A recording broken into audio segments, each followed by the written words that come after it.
নমস্কার, আমি গপ্প পিসি দীপাঞ্জনা। ভালো আছেন? আজকে 1971-এর একটা ছোট্ট ঘটনা শোনাবো। ঘটেছিল আমার দাদু শ্রী সুপ্রভাত চৌধুরীর সঙ্গে।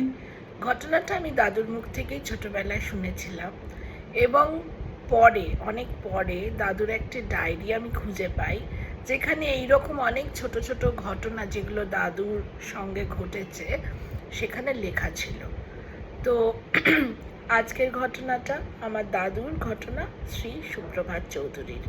তিনি এক সময় ছিলেন ফ্রিডম ফাইটার, তারপরে ফটোগ্রাফি করতেন, লেখালেখি করতেন। লেখালেখির জন্য অনেক জায়গায় গেছিল না, মানে বাংলাদেশে বেশ অনেকবার গেছেন। হ্যাঁ, তারপরে চাকরিও করতেন। আবার একটা পৈতৃক প্রেসের ব্যবসা ছিল, যেটা অবশ্য পরবর্তীকালে ছিল না, শেষ হয়ে গেছিল, মানে উঠিয়ে দিয়েছিলেন ওনারা। তো আমার দাদুর চেনা মহল ছিল একেবারে ভীষণ বড়, মানে সবাই ভালোবাসতো দাদুকে। ভীষণ অ্যাডভেঞ্চার লাভিং ছিলেন এবং প্রচণ্ড সাহস রাখতেন। অবশ্যই ফ্রিডম ফাইটার যখন ছিলেন সাহস তো ছিলই, বোঝাই যায়। এবং খুব সত্যিবাদী ছিলেন। তো ঘটনাটা 1971-এর। তখন জানেন তো দেশের কি অবস্থা ছিল, কলকাতায় স্পেশালি নকশাল পিরিয়ড চলছে এবং নকশাল দমন করার জন্যে যখন তখন যাকে তাকে পুলিশ যেখানে সেখানে গুলি টুলিও করে দিচ্ছে। মানে তাদের, আমি কারোর দোষ ভুল বলছি না, কিন্তু এটা ঘটনা, এটা হয়েছিল। তো দাদুর এক বন্ধুর সেই সময় পা ভেঙে যায়। তিনি থাকতেন বরানগরে এবং পা ভেঙে যাওয়ার ফলে তিনি একেবারে প্রচুর ঘুরে বেড়াতেন। তার আগে একেবারে বাড়িবন্দি হয়ে গেলেন এবং সবাইকে জানাতে লাগলেন যে সবাইকে খবর দাও যেন আমাকে কেউ না কেউ রোজ দেখতে আসে। তো দাদু যেদিন দেখতে গেলেন প্রায় সন্ধে হয়ে গেছিল। এবার বিটি রোডে নামার পরে যখন তার বাড়ির দিকে হাঁটছেন, সেটা অনেকটা গলি টলি পার করে ওনার বাড়ি যেতে হতো।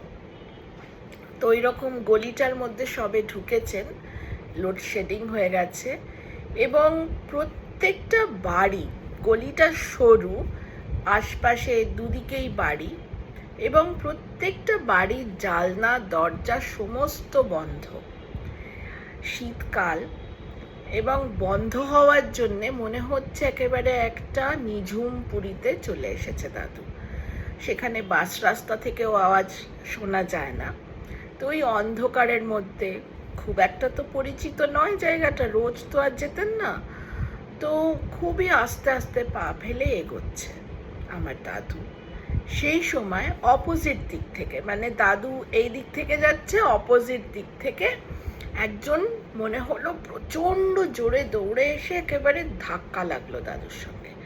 দাদু প্রায় পড়েই যাচ্ছিলেন ধাক্কাতে, তারপরে কোনো রকমে সামলাতে দেখলেন একটি অল্প বয়সী ছেলে প্রচণ্ড হাঁপাচ্ছে এবং কাঁপছে থরথর করে, এবং ওই কাঁপুনি থরথর করে কাঁপতে কাঁপতে বলছে, পুলিশ পুলিশ আসছে, পুলিশ আসছে, আমার ভীষণ ভয় করছে, আমি যেতে পারছি না। তখন দাদুকে ধরে শান্ত করতে গেছে। তো ছেলেটাকে ধরার আগে ছেলেটা চুপচাপ দাঁড়িয়ে পড়েছে। তখন দাদু জিজ্ঞেস করেছে, তোমার নাম কি? বরুণ। তুমি কিসে পড়ো? স্কটিশ চার্চে পড়ি। কোন ইয়ারে পড়ো? Second year. তো তোমার কি কি সাবজেক্টস আছে? এই কথাটা যখন দাদু জিজ্ঞেস করেছেন তোমার কি কি সাবজেক্টস আছে, ছেলেটা সেটার উত্তর না দিয়ে, শুনুন না ভীষণ ভয় লাগছে, পুলিশ আসছে, পুলিশ পুলিশ, এরকম করেছে। তখন দাদু বলেছেন কি, ঠিক আছে তুমি এখানটা দাঁড়াও, আমি এগিয়ে দেখছি, সেরকম হলে আমি তোমাকে এগিয়ে দেব, তুমি ভয় পেও না, আমি তো সঙ্গে আছি, আমাকে দেখলে কিচ্ছু বলবে না পুলিশ, আমি সঙ্গে করে তোমায় নিয়ে যাব। তখন ছেলেটি বলছে, আমার খুব ভয় করছে।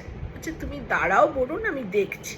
বলে দাদু এগিয়ে গেছে, গিয়ে দেখেছে ভালো করে যে কোথাও পুলিশ নেই। তখন ওই 2-4 পা এগিয়েছিলেন, 2-4 পা আবার পিছিয়ে এসে মানে গলিটার ভেতরে আবার ঢুকে, যে বরুণ কোনো পুলিশ নেই, তুমি আমার সঙ্গে চলো। কিন্তু বরুণ কোথায়?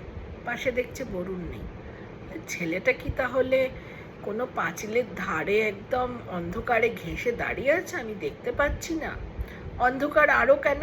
কারণ সেটা তখন অমাবস্যার কাছাকাছি সময় ছিল, পূর্ণিমা ছিল না।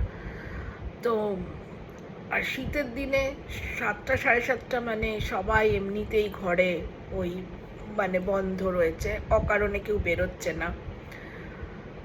তো বলছি ছেলেটা কি ওখানে ভয় দাঁড়িয়ে রয়েছে? এই ভেবে দাদু একটু গলা চড়িয়ে বলেছে, বরুণ এসো তুমি আমার সঙ্গে, ভয় পেও না, আমি তোমাকে ক্রস করে দিচ্ছি জায়গাটা, চলো কোথায় যেতে হবে বলো, আমি তোমার বাড়ি পৌঁছে দিচ্ছি। যেই না বলেছে, যেহেতু জোরে বলেছে, যেই বাড়িটার সামনে দাদু দাঁড়িয়ে ছিল সেই বাড়ি থেকে এরকম ছোট্ট করে দরজা খুলে একজন উঁকি মেরেছে। তারপরে ওই আধো অন্ধকারে দাদুকে দেখতে পেয়ে উনি বেরিয়ে এসেছেন, এসে বলছে, আপনি কাকে চাইছেন?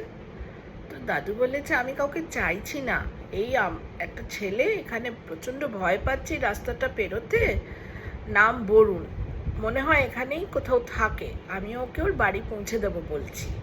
তো কোথায় যে গেল ছেলেটা দেখতে পাচ্ছি না। তো ভদ্রলোক শুনে ভুরুটা কুঁচকে বলছেন যে, আপনি বরুণ আপনাকে ভয় পেয়েছে তো, আপনি বরুণকে পৌঁছে দেবেন বলছেন তো? হ্যাঁ হ্যাঁ জানি, আপনি চলে যান, আপনি কার বাড়িতে যাবেন? তখন দাদু নিজের বন্ধুর বাড়ির কথা বলেছে যে আমি অমুক বাড়িতে যাব। বলছে, আপনি চলে যান চলে যান, আপনাকে এখানে দাঁড়াতে হবে না, আপনি চলে যান। তখন দাদু বললে, না আমি একটু বাজে লাগছে, ছেলেটা এরকম ভীষণ ভয় পেয়েছে, আমি যদি একটু এগিয়ে ওর বাড়ি পৌঁছে দিতে আমার কোনো অসুবিধে নেই। তখন বলছে, আহা আপনি চলে যান না, আপনি ওকে নিয়ে ভাববেন না, দরকার হয় আমরা পৌঁছে দেবো, আপনি চলে যান। তো কিছু তো আর করার নেই, পাড়ার লোক যখন বলছে, তখন দাদু চলে গেছেন। এবার বন্ধুর বাড়িতে যাওয়ার পরে দেখছে তো বন্ধুর এরকম পা ভেঙে গেছে, সে খুবই মন খারাপ হয়ে বসেছিল।